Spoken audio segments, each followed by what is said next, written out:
The human brain detests a missing puzzle piece. It will stare at a completed image for perhaps a few seconds, acknowledge that it is finished, and then move on to the next problem. But if you remove just one piece from the center of that image, the brain will fixate on it. It will obsess over the void. It will worry at the gap like a tongue worrying at a missing tooth. This is not a choice.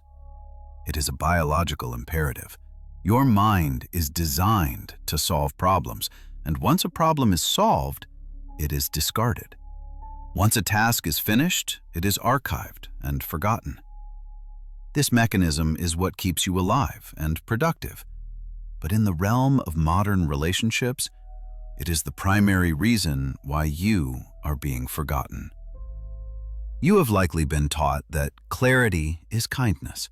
You believe that to be a good man, you must be an open book. You answer every text immediately. You explain your schedule in detail. You finish every story you start, and you stay on the date until the conversation has run completely dry. You provide total closure at every turn because you are afraid of being misunderstood. You think this demonstrates loyalty and reliability, but to the primitive brain of the person across from you, you are demonstrating that you are a solved puzzle. You are a finished task. There is no tension left to hold their attention, and without tension, there is no attraction. We are going to dismantle this behavior today by examining a cognitive bias known as the Zeigarnik Effect. This is not about playing games or pretending to be mysterious. It is about understanding how the human mind prioritizes information. You will learn why leaving things slightly unfinished is the most powerful way to occupy mental real estate in someone else's mind.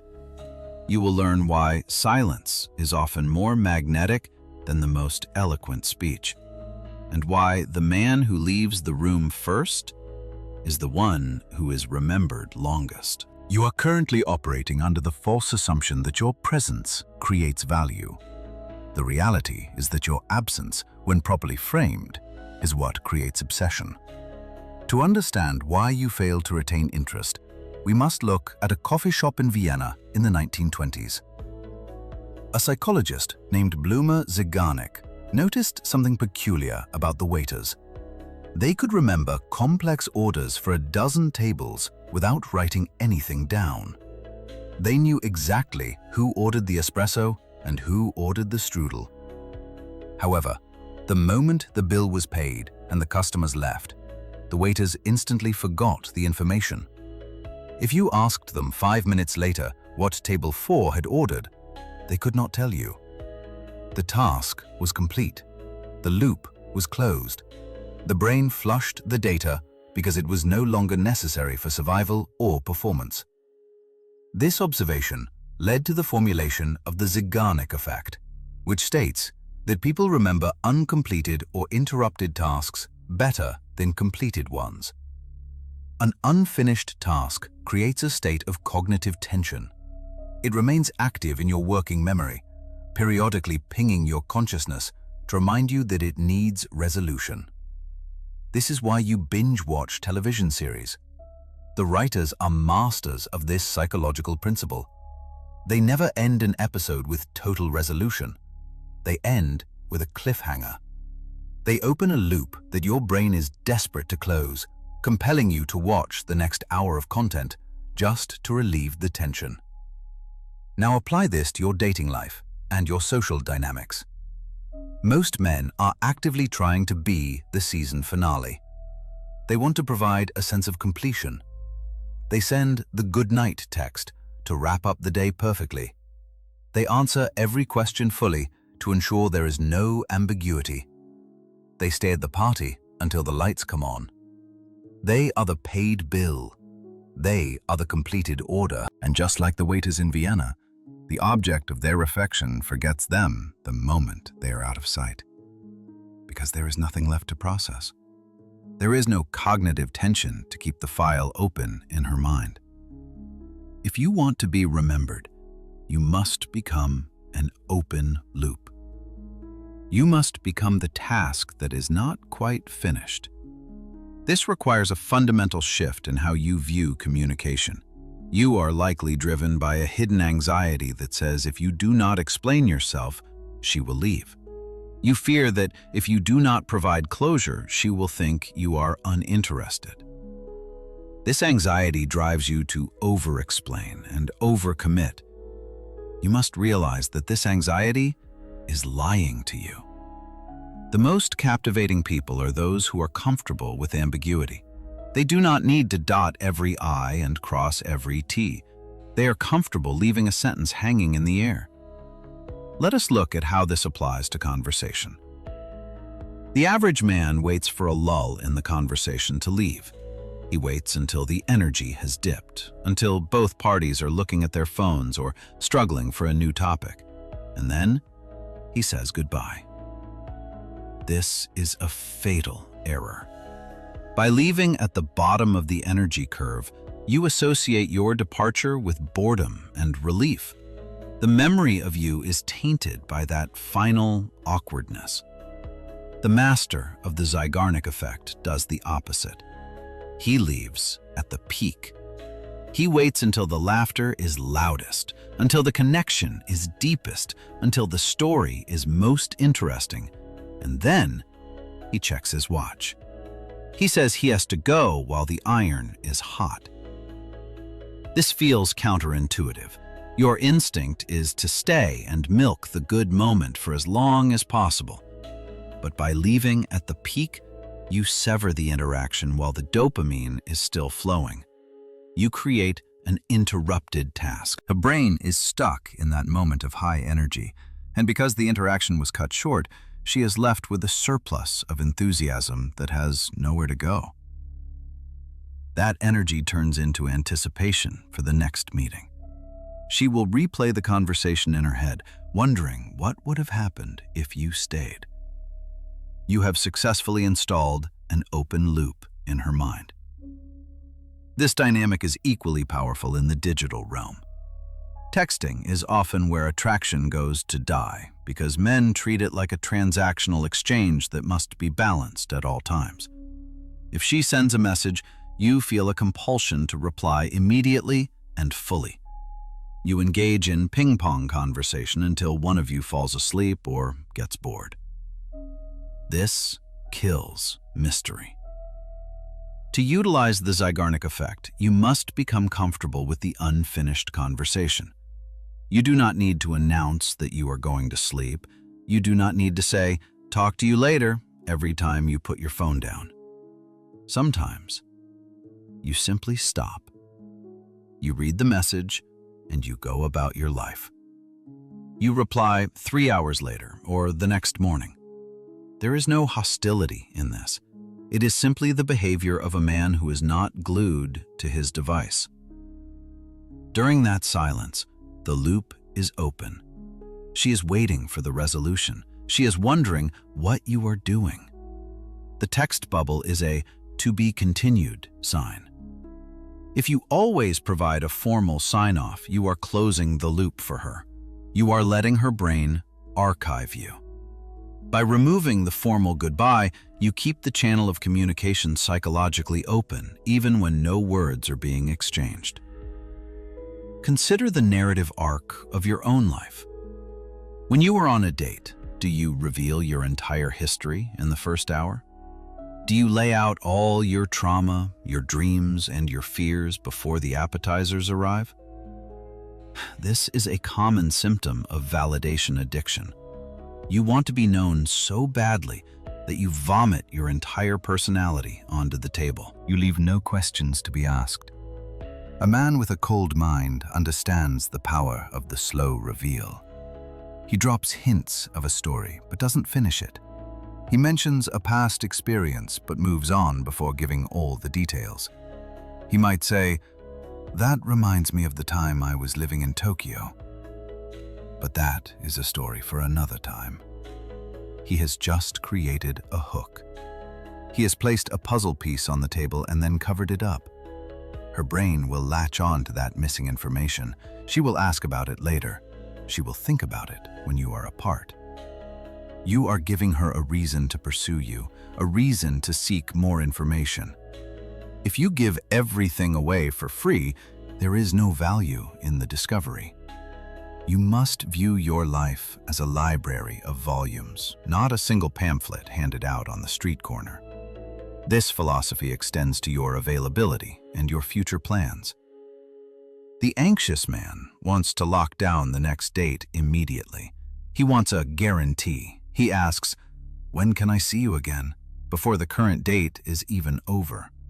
He kills the tension because he cannot handle the uncertainty.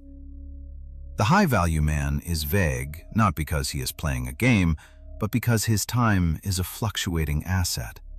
He says, "I might be free later in the week. I'll let you know." He leaves the loop open. He creates a space where she must wonder if she will see him, rather than knowing it is a certainty. Certainty is comfortable, but uncertainty is what drives the dopamine loop. You might worry that this behavior seems rude or aloof. There is a fine line between being mysterious and being neglectful. The difference lies in your emotional warmth when you are present. You are not being cold. You are being contained. When you are with her, you are fully there. You are engaging, eye to eye, present and charismatic. But when you are gone, you are gone. The contrast between your intense presence and your total absence is what generates the spark. If you are lukewarm when you are together and lukewarm when you are apart, you are forgettable. If you are intense when together and completely detached when apart, you are addictive. This brings us to the application of safe practices to reinforce this frame without becoming toxic. The first practice is the peak exit. Monitor your interactions this week, whether they are phone calls, dates, or casual chats. Notice the moment when the energy hits its highest point.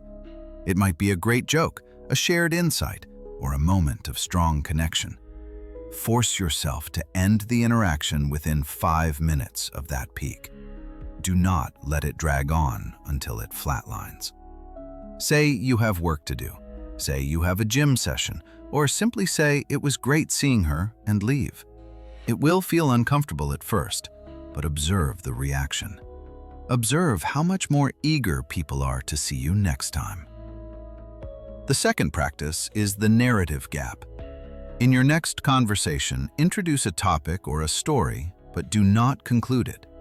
If you are interrupted, do not rush to finish your sentence. Let it hang. If a subject changes, do not force it back to your story. Let the loose end remain. Train yourself to be comfortable with the feeling of being unheard or unfinished.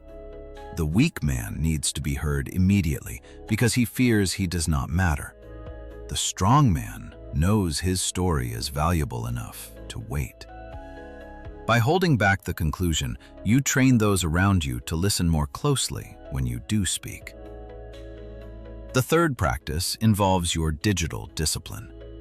Stop treating text messages like ticking time bombs that require diffusion. If you receive a message that does not require a logistical answer or an emergency response, practice waiting.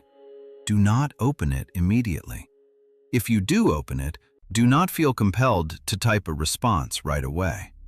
Allow the red notification badge to sit on your phone screen without causing you anxiety. You are breaking the Pavlovian conditioning that makes you a servant to your device.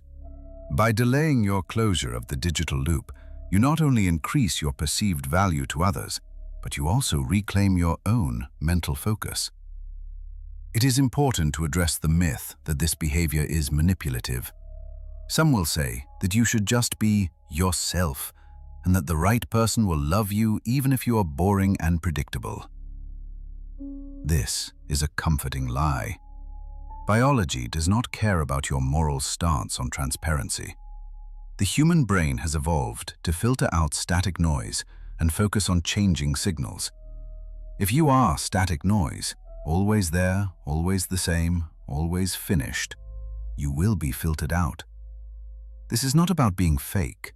It is about curating your output. You edit your resume to show your best self. Why would you not edit your behavior to show your most high-status self? You must understand that the nice guy paradigm is built on the fear of loss. The nice guy closes every loop because he is terrified that any ambiguity will be interpreted as rejection. He projects his own insecurity onto the woman.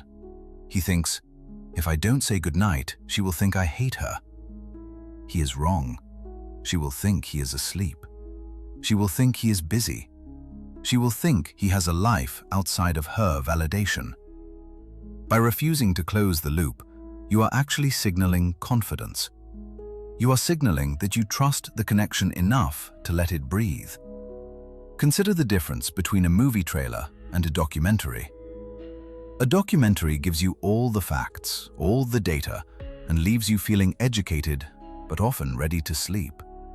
A trailer gives you flashes of intensity, out-of-context scenes, and rising action, leaving you desperate to buy a ticket. You have been acting like a documentary, dry, factual, and overly comprehensive. You need to start acting like a trailer.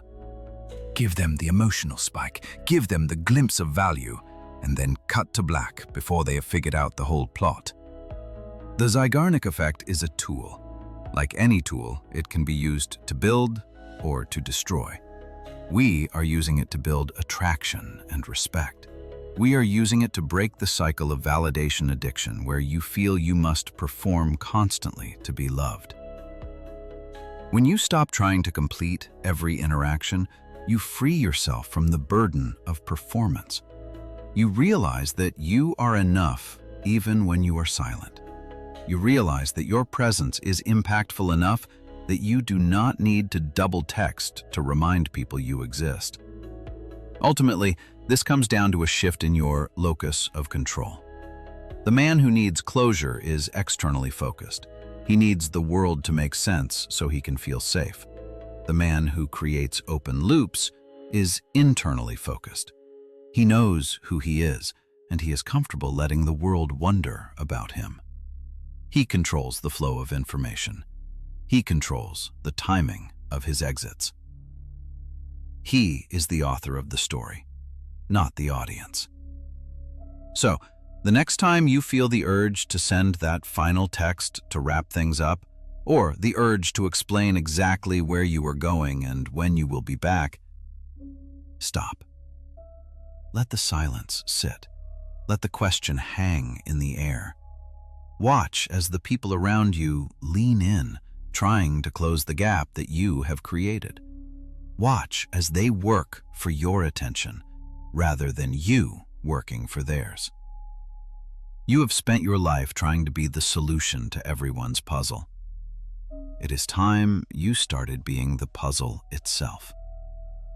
Ask yourself this: are you an open book that everyone has already read? Or are you a series of chapters that they are dying to unlock? The choice is yours. Stay unfinished.